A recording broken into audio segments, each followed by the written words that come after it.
Hi, welcome to another episode of Project Management for Small Business. I'm your host, Anthony Pavelich, and I'm excited today to have with us Eric Didier. He's a public speaker, visual storyteller, and a top LinkedIn video creator. His journey began in the esports industry, and with that, he's not only built a strong personal brand, but he regularly has work seen by over 5 million eyes collectively. So let's get started. So thanks for joining me, Eric. Why don't you go ahead and give us a quick overview of what your business is? I know you also have a podcast, just an introduction to both of them. Yeah, sounds good. So thank you so much for having me on. The business is called Urban Misfit Ventures. I am a co-founder and kind of help run the content that gets produced both internally and for clients for the Urban Misfit Ventures. Urban Misfit Ventures is an umbrella company that holds two companies currently, soon to be three. We have IEEG, which is our agency, if you will, that handles all the client work, all of the video content in that regard. And then we have MK Misfits, which is kind of the community-based service. So that's events. That's what you see on social media for the most part. The podcast as well, Strange on Purpose, is just a place where we get to interview people that we love and people that we want to learn from and people that have insights that we think might be beneficial to our audience and our community. And it's been a lot of fun growing, and it's been a lot of fun learning about the podcasting space and just a lot of fun. Yeah, the podcast space is fun to learn about. You meet some different people. Listening to podcasts, finding podcasts, then you find these people that you never would have found otherwise through podcasts. Mm-hmm. I love the name of yours, Strange on Purpose. How did you come up with that? So we were initially the Urban Misfit Show because it was kind of tied into the business name, and then we kind of were not really a fan of it. It was kind of hard to tie in. And then we were just writing words on a board and Strange was on there. And then we were also talking about being intentional with everything that we do. And it was just like, well, that's on purpose. And then we kind of just blended the two together and here it is, Strange on Purpose podcast. And it's cool because, you know, we're all part of like being a misfit, as we like to say, is being strange. And why are we strange as opposed to the rest of the world? And how are we strange in our own ways? So it's just showing intent and showing you. What I like about it is you say strange on purpose, and the word strange can have such a negative context to everybody. Mm-hmm. And I like taking that and making it a positive. Yeah. Which is just like conflict. Conflict can have a negative context if you think about it, but conflict is good. Right. So in some cases it can, yeah, absolutely. How did you get started with three businesses? How did you get to doing what you're doing now with the community and your customers? Yeah, so I have been creating content for probably a decade now, just through various sources, whether it's Twitch or YouTube or Instagram, Twitter, however it's been throughout the years. But you know, I was just creating content for myself and for my own personal channels and whatnot. And Q kind of saw it on Twitter and other social media spaces and had been following me for a while. And we met up at an event together, and he was like, let's sit down and chat. So he was following my work, saw that I had, you know, the ability to do good video and the ability to tell a good story and to know what a brand is and how to leverage a brand and all of that. So we sat down and he was like, look, I've got this idea. I've, you know, tried it with a few different people. Nothing really worked out, but I think that you've got this skill set that I need. And I think that we can really make something awesome happen. So it was a time in my life where, you know, I'm still going through the K-1 visa process and I've got all of that. And I'm like, if I'm going to make a big change in my life, now is the time. So it's like, let's do it. Let's absolutely just dive headfirst into it and make those sacrifices now and grow the business as it is. And then we ran into Brema, who's another amazing videographer and photographer, and just met him through kind of a friend of a friend. But, you know, we were working with him and we had hired him initially to do content for Q&I, and then we kind of agreed that, like, why don't we just bring Brema on as well? And then Brema became part of the team, and then he was like, now we need to sell. I know this great dude from college. I was his roommate and all this stuff. So then Izzy came on board, and then the four of us just, let's do it. You know, it wasn't even none of us were like, there was no doubt, there was no curiosity. It was just, here's what we have, here's the skill sets that we have. We all know what the objective is. Let's just go. And we did. And now we're a team of 11, soon to be 12. And it's just been growing exponentially. And we just moved up to a newer, bigger office space, and things have been going good. I've seen the pictures of your new office space, the view. It's great. I've seen it on LinkedIn. I think I sent this morning an email. You have an intern that did a video the other day and how awesome the place is, and he didn't want to go home, and Yeah. he was really, really enjoying it. It was his first day. It Yep. was a first day interview. Yeah, Ken's been awesome. He's been super helpful so far in just a short time already. So That's great. How do you keep everything in line? I mean, you've got 3 businesses, so you have to have some way to make sure that you keep all the projects going on time and all that. I know I saw your personal task list. You put a video out a week ago about your sticky notes. And I just saw it today for some reason. I don't know why. It just popped up on my feed today after a week. How do you do everything? So the beautiful thing about the business is that we don't do anything that we don't love. That's just, if we're not about the client, if we're not about the project, if we're not about whatever it is, we just don't do it. And that is a risky decision to make. But at the end of the day, then we're able to focus our attentions on the things that we love, and we're able to do things that we love every day. So for us, it isn't all right, let's go shoot this. Let's go get this filmed. It's, all right, we've got this shoot. Here's the time. Is this something that we need more bodies on? Do we need to, put maybe some more effort into lighting? Is it a sit down interview? We're all creative, and even those that aren't necessarily holding the cameras are still creative minds, and we're able to collaborate on every project. And I think that that's unique in a sense, because throughout every client, we sit down with everybody and, okay, what are your pain points? What do you want to achieve? How can we help achieve that goal? And then it's just a matter of us sitting down and, all right, we're all young, we're all, whatever.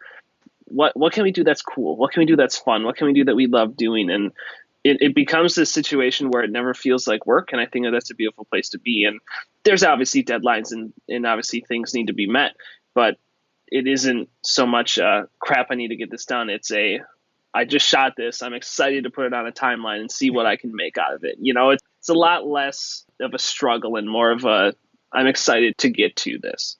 That's a great way to feel. And too many people go into a business and they focus on what they want to get out of it. They focus on their goals, and they forget to focus on what the customer wants. Mm-hmm. And they forget to talk to the customer, and they just go to them and say, hey, this is what we can do for you. And they're like, well, but that's not what I want. And when you can actually enjoy what you're doing and work with the customer well, you come out with some great products and some enjoyable work that you don't have to get up in the morning and say, shit, I have to go into the office today and do this. But how do you keep track of it all? I mean, how do you guys know who's working on what and where everything's at? Yeah, so one of our first hires was Chandler, and he's been super helpful. He came from a very ideative background in work that he's done previously. And when we brought him on, it was just, our ideation process sucks. Let's get a process down. So every client that it works in both ways, because then for those that are selling, they can go to the client and be like, here's what our process looks like. This is what we do. It's very intuitive and it's very inclusive to the customer, right? So our clients are not just signing the paper and then waiting for the product to be done. We're including them in the ideation process, because we're not meant to be experts in everybody's field, right? If we're selling and making videos for a mattress, we're not meant to be experts on mattresses. That's their job. We just need to make it look good. So if we can approach them and say, okay, here's what we do, here's how we do it, they get a better sense of, okay, my money is being spent in a place where I know that they're putting effort, they're putting care, they want to know about what we do and who we are, because it isn't just glorifying the product, right? It's about telling the customer of their product who they are, why you should care, all of those things. So when we brought Chandler on, we were all over the place because initially, it's the 4 of us. So we all have many different hats on. So we're just trying to get things done. Okay, I need to step in here. We need help there, whatever that is. So when we brought Chandler on, it was very much, what do we have? When does it due? What do we need for it? I'll start sending emails out. I'll start getting models. I'll start acquiring all of these things that we need. Who's going to shoot? You got availability. I'm going to put it on your calendar. And it's just been an incredible, incredible asset to have. So that's been super helpful. I love that you said that you don't have to be experts in everything. And you expect your customer's the expert. Too many times, and I think that's one of the problems people have hiring people, is they go out there and they look, okay, you need to be an expert. We're a mattress company. You have to have experience with mattresses. Well, that's not what our expertise is. Your expertise is making their mattress look good, making their mattress desirable and explaining what they give to you to the public. Yeah. But I think that's where a lot of companies run into problems is they look honestly for too much out of one person or one company. Mm-hmm. Yeah. So I love that you said that. Where did the podcast come in? Who manages the podcast? Does that work well with business? Where does that tie in? Yeah. So as of now, I had most of it just because I have the most knowledge with the equipment. So I'm kind of setting up, tearing down, making sure everything's on track there. But, we all find our own guests. We all work together. We're all on it at some point. I just released an episode on Monday that I was on, and I haven't been on for a while. I've been waiting to hear back from a bunch of different people. But for us, it's just sharing insights, right? So for us, we don't ever want to be just an agency. We don't ever want to be just an events company. We want to be a place where people can come and you can see our client work and you'll be like, oh, cool, that's really cool. I understand what they do. There's credibility there. They do legitimate work. But also at the same time, we want to be there so that if you want to send us a message, if you want to come to an event, we're there in person, we're there online. And our podcast is just an extension of who we are. So like I said, we have on people that we want to talk to, that we want to learn from. And it's very much not just a hustle sort of thing of, like I love Tim Ferriss's podcast, but Tim Ferriss's podcast is very niche, right? And he has guests on that he knows can provide value. And it's very much, okay, when did you know this? How did you do that? How, what do you do when you wake up every day? That's what he wants to bring out of people. But for us, it's less of that and more of, you've got a cool story that not a lot of people know or not enough people know. Let's talk. It's less about what you do every day at 5 a.m. that allows you to be successful and more about who are you? What are you about? What are your values? And let's share it with the world because it's awesome. Yeah, that's kind of what I'm heading this podcast to. I mean, I want to focus it on helping small businesses that are starting out. They don't know how do I get my projects done? How do I focus on making sure I get done on time? But I also want to help others understand that there are struggles out there. People can be successful. Mm-hmm. People start out. How do they start out? So that when somebody's thinking, okay, I want to go out on my own. I want to do this, but I don't know how. Right. And I don't know where to start. And hopefully give people some tools, some techniques. This is what we use. This is the software we've used, or this is the techniques we used. This is what my guy does, my girl does. But also, when I first started out, I failed or I struggled because everybody's going to struggle. Yeah. It's not going to, most of the times, things aren't going to go smooth. A lot of people try multiple times to get something off the ground before they find something that they really love doing. Yeah. What about your story? What did you try doing that didn't work before you were doing this? Yeah, I mean, I went to school for graphic design, ended up dropping out because I just didn't like the job market. For me, I came from a YouTube background. So for me, graphic design was making cool YouTube thumbnails. And that's just not even close to what graphic design is. So I kind of found that out a little bit too late, but I dropped out of college and I knew that I was going to be doing something in the media industry. I just didn't know what and I didn't know how.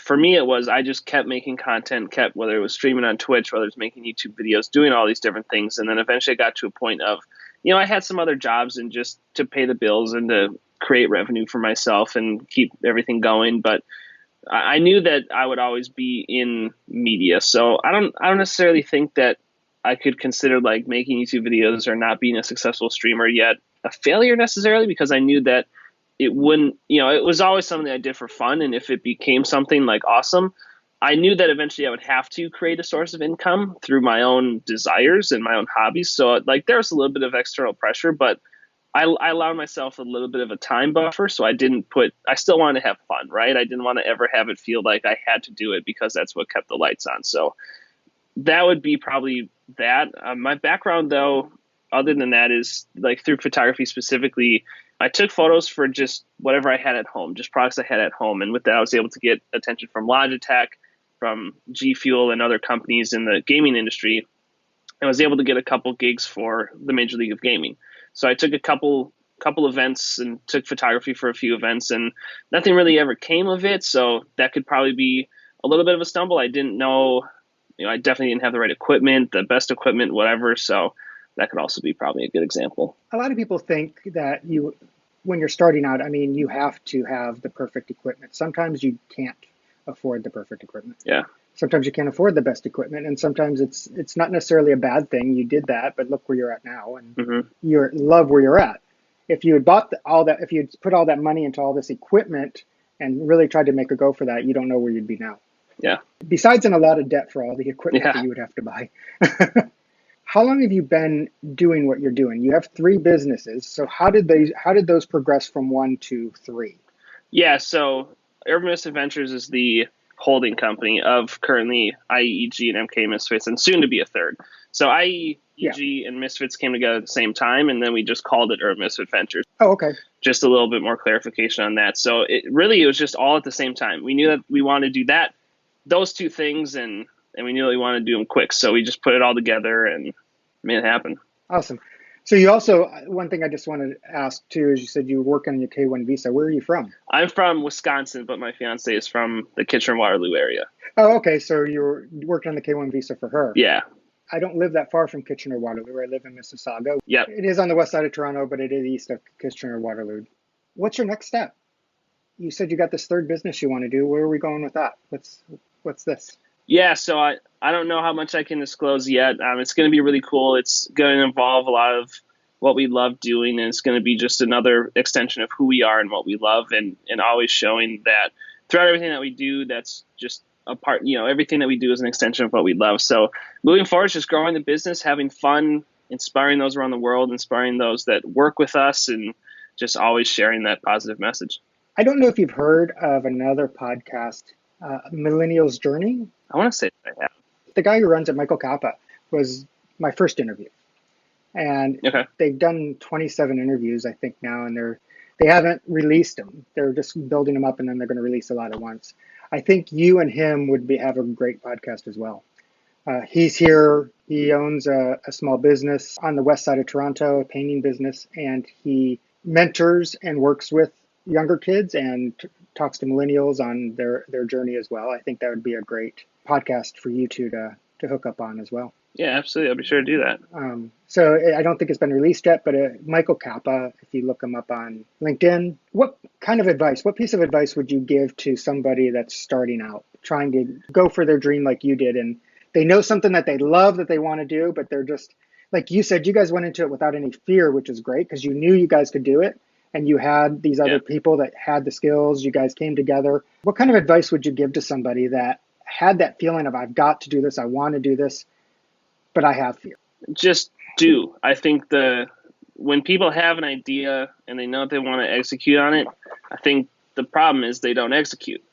So for me, I knew that years ago, I knew that I wanted to make videos or do content in some form. So I just kept making content. And because of that, I got attention from those that knew business because I knew nothing about business, and then which would be Q in this case. And then I was able to, we found what we needed to fill out the rest of the roster, if you will. And if you love something and you want to pursue it, find people that can help you make it happen, and find people that you can build something with and grow with, and know that it's okay to struggle and it's okay to have hardships and it's okay to fail. You'll have nobody's invulnerable from any of it. So you just have to go through that sacrifice, but find people that you can align with, find people that that you can grow with, but just whatever it is that you love, just do it on the side, do it for fun, post it on all social media channels, and just get it out there.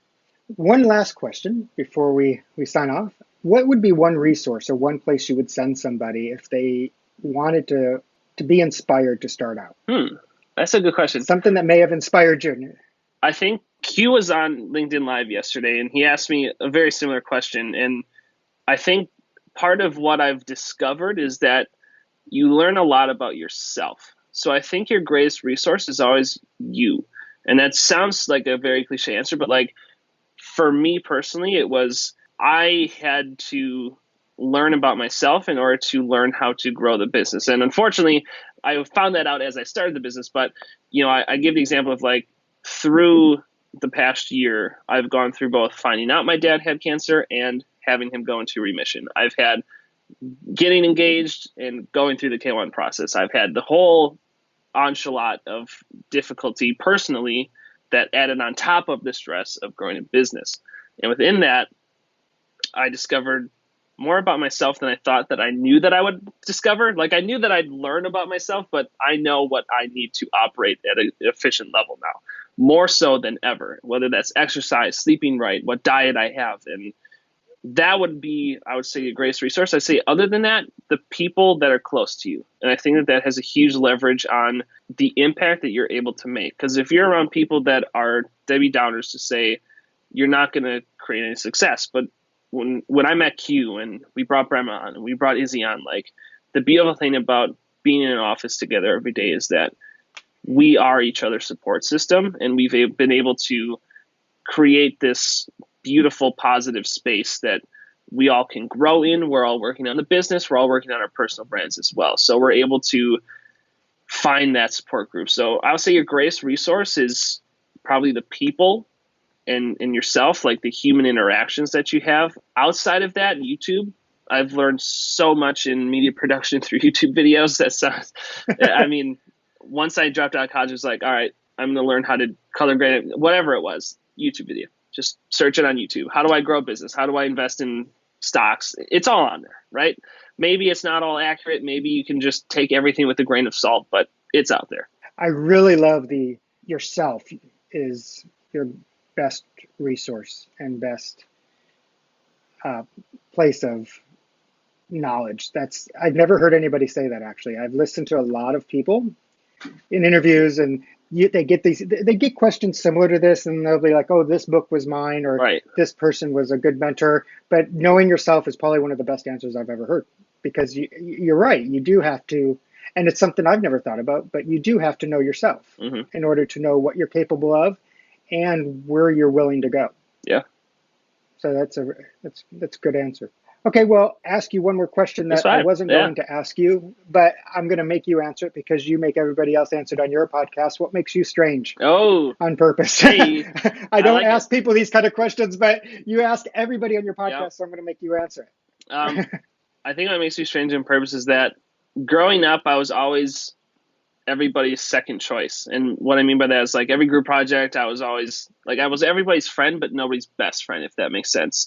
And I thought I was best friends with everybody. So for me, it was just like, I knew that I wasn't a social person growing up in middle school, high school, and all of that. So I took to something that I loved within video games and live streaming, and I created skills based off that. So on the surface, it looks like I'm playing video games on Twitch. It looks like I'm live streaming video games. But in the back of my head, the beauty of it was I was learning social skills, and I was learning how to approach social situations, how to be in front of a camera. So now I can be in front of a camera, never bothers me. I can be talking to a group of 500 people, never bothers me. But like middle school, high school, that terrified me, just absolutely petrified me. So part of what I love about what I've done, and why I always tell people, like, I wouldn't change my course of life from the past, is just I was able to, without everything that I did was with intent, but I thought I was just playing video games, but I was learning so much more beside that. So I would say probably that.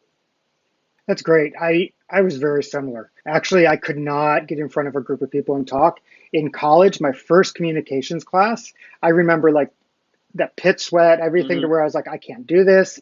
I got pneumonia, and I used it as an excuse to drop out of the class with the college. I was like, I'm sick. I got a note from the doctor. I didn't have to go to class. I was great. And now it's different. I've taught sessions at a project management conference. I teach at college in front of groups of people all the time. And it's great to grow that. And it's fun to look back to where you were and where you are now. And like you said, the journey, I wouldn't change any of it to find out where I'm at now. If people want to get a hold of you and find out more about you and your businesses and your podcast, how will they do that? Yeah, so our podcast is Strange on Purpose, iTunes, Spotify, YouTube. We also have it on YouTube. So anywhere that you search Strange on Purpose will be there. Myself, my username is @didslive, DIDSLIVE. For the company on Twitter and Instagram and YouTube, it's MK Misfits. And then everywhere else, it's Urban Misfit Ventures. So that's how you can find us. Awesome. I appreciate you being here. Thank you. It's been a great conversation. Thanks so much for having me. And we'll talk to you soon. Sounds good.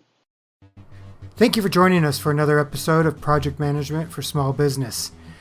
Remember to hit that subscribe button. If you have any questions or you want to be a guest, email me at pmforsb at pavproconsulting.com. And if your day starts with a T, it's time for some new tips and tricks. Until next time, thanks for listening.